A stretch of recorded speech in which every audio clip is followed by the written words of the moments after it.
주의 길 함께 걷는 우리에게 때론 아픔 있고 슬픔 있지만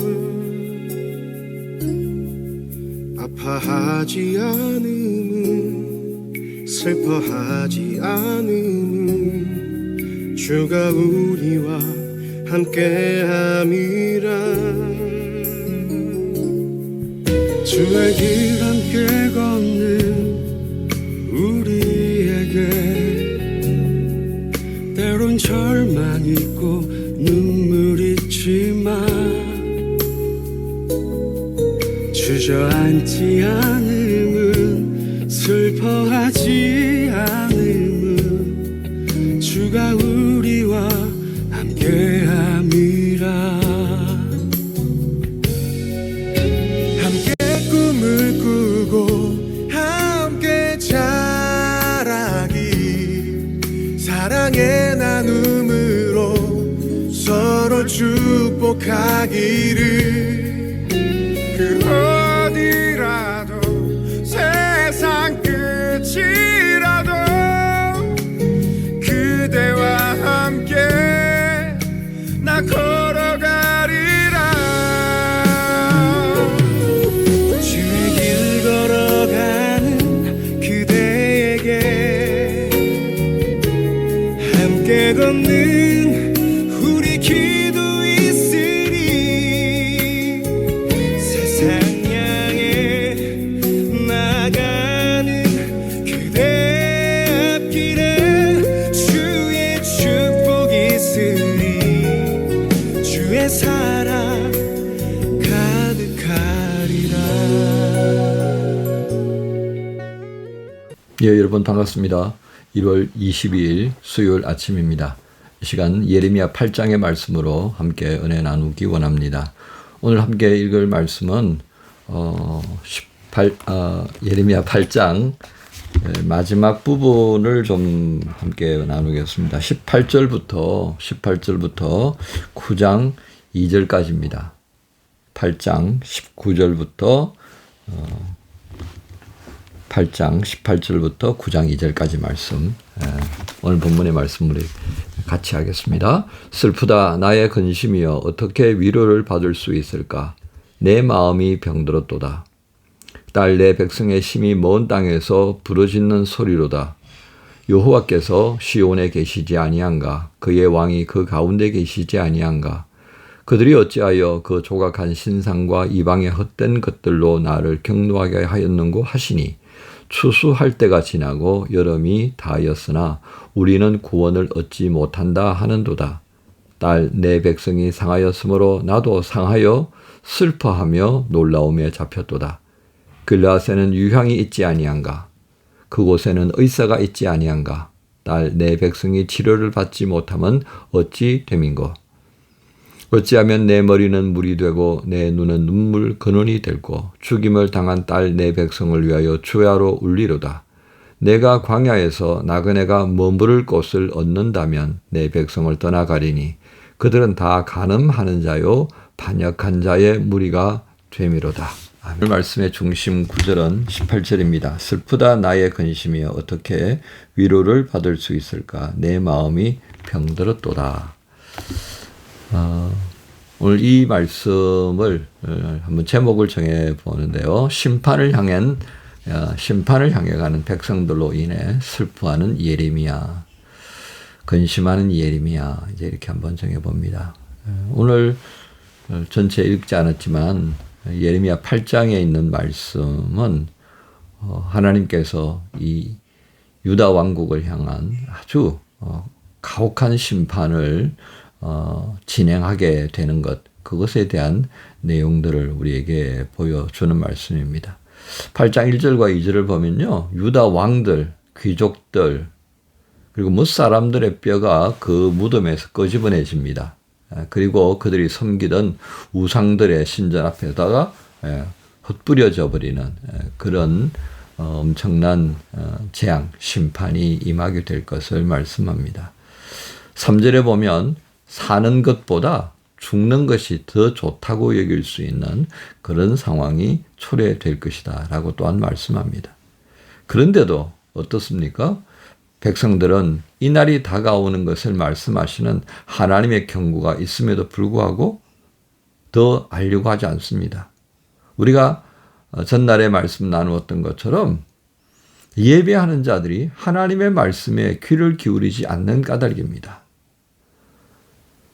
심판의 그 위중함이 임박했음에도 불구하고 심지어 적이 오는 것을 준비하고 그리고 막아설 수 있도록 파수꾼을 세우지 않습니까?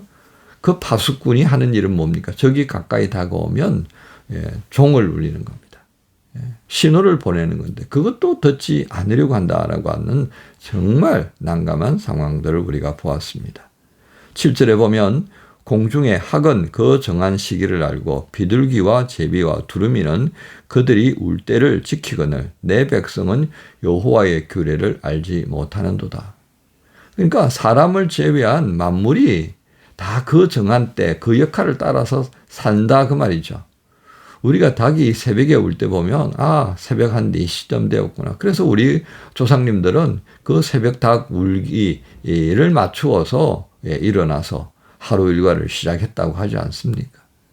그런데 하물며 나를 지으신 그 하나님을 알지 못하는 거죠. 그 하나님이 말씀하신 그 말씀에 귀를 기울이지 않으니까요. 규례를 알지 못한다라고 하는 탄식을 하시는 하나님의 모습을 봅니다.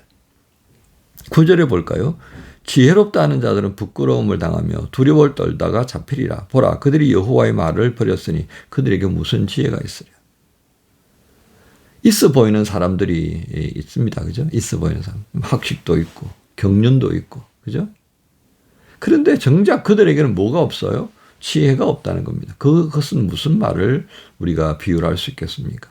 그 모두가 책상머리 지식입니다. 그저 혼자 책상에 앉아가지고 이리 국리 저리 국리 얼마나 교만하겠습니까? 세상의 1%의 그 자리를 가지고 있는 사람들이 가지는 아주 큰 낭패가 있습니다. 그게 뭐예요? 교만입니다. 그래서 오늘 이 하나님께서 예레미야를 통해서 말씀하시는 이 유다 땅에도 그와 같은 어리석음이 가득해 있더라고 하는 것을 우리가 볼 수 있는 거죠. 더더욱 난감한 것은 14절을 보면요. 우리가 견고한 성으로 들어가서 거기서 망하자. 우리가 저 견고한 성으로 들어가서 망하자. 심지어 그들은 이 견고한 성을 이집트라고 생각합니다. 그래서 마지막에는 이집트로까지 가서 도망가요. 다 죽습니다. 하나님께 회개하고 돌아오라고 이런 말씀을 하시잖아요. 그렇게 하면 안 된다라고. 자식이기 때문에 하나님께서 만든 그 마음이 있기 때문에 그 만들어진 자들을 향한 애틋한 마음으로 화가 나지만 어떻게든 살려보시려고 하는 그 마음으로 회개하고 돌이키라고 하는 뜻에서 이렇게 경고하시는 거예요. 그런데 뭐라고요? 야, 우리가 저 견고한 성에 들어가서 죽자. 아니, 살리려고 그렇게 말씀하시고 함께 하시는데 죽자고 덤벼듭니다. 어찌 이럴 수가 있을까? 이게 제정신인가? 이렇게 생각할 수 있겠습니다만은요. 세상이 미쳐 돌아가면 그게 정상인 줄 안다는 겁니다. 전두환 군사 독재 시절에 여러분 혹시 아십니까? 그때요. 12.12 사건이 벌어지고 그 다음에 전두환 군사 정권이 들어서면서 모든 정치인들을 다 잡아가두기 시작합니다. 그때요. 그 전두환 군사 정권, 소위 말하는 비상입법 조치를 하면서 기구를 세웠습니다. 거기에 누가 가입한지 아십니까? 거기에 누가 가담한지 아십니까? 서울대 나오신 분들이라니까요. 그 존귀하신 분, 그 머리 좋으신 분들, 세상 판단 빠르게 하시는 분들, 다 그렇게 해가지고 출세하시는 분들이 지금 있는 이 시대에 큰 소리 치고 있는 사람들의 부모님들이라고요. 머리 나쁘고 고집 세고 지조 있고 하나밖에 모르는 사람들은 그때 다 잡혀가서 군사 독재 타도 반일에 서잖아요. 얼마나 세상을 제대로 판단 못하지 못하면 스스로 불구덩이에 들어갔겠습니까? 그들의 마음속에는 오직 민주화입니다. 군사 독재를 거부했던 그 신념으로 인해서 그들은 힘든 나날들을 보내었습니다. 그러니까 우리가 너무 386 세대를 욕하시지 않아야 해요. 저도 그 386 세대입니다만은 때때로 잘못한 면도 있어요. 그런데 그 386 세대를 전부 다 매도하면 안 되겠습니다. 그런 안타까움이 있어요. 오늘 그래서 이걸 보면요, 우리의 교만과 어리석음이 어디가 끝인지 정말 헤아리기 어려울 정도로 난감한 모습들을 오늘 우리가 보고 있다 하겠습니다. 비단 지금뿐만 아니라 이 예레미야 시대 때 그러했다라고 하는 것입니다. 그런데 오늘 예레미야가 이것을 보고 어떻게 우리에게 보여줍니까? 슬퍼한다 그랬습니다. 그래서 18절에 슬프다. 나의 근심이 어떻게 위로를 받을 수 있을까? 내 마음이 병들었도다.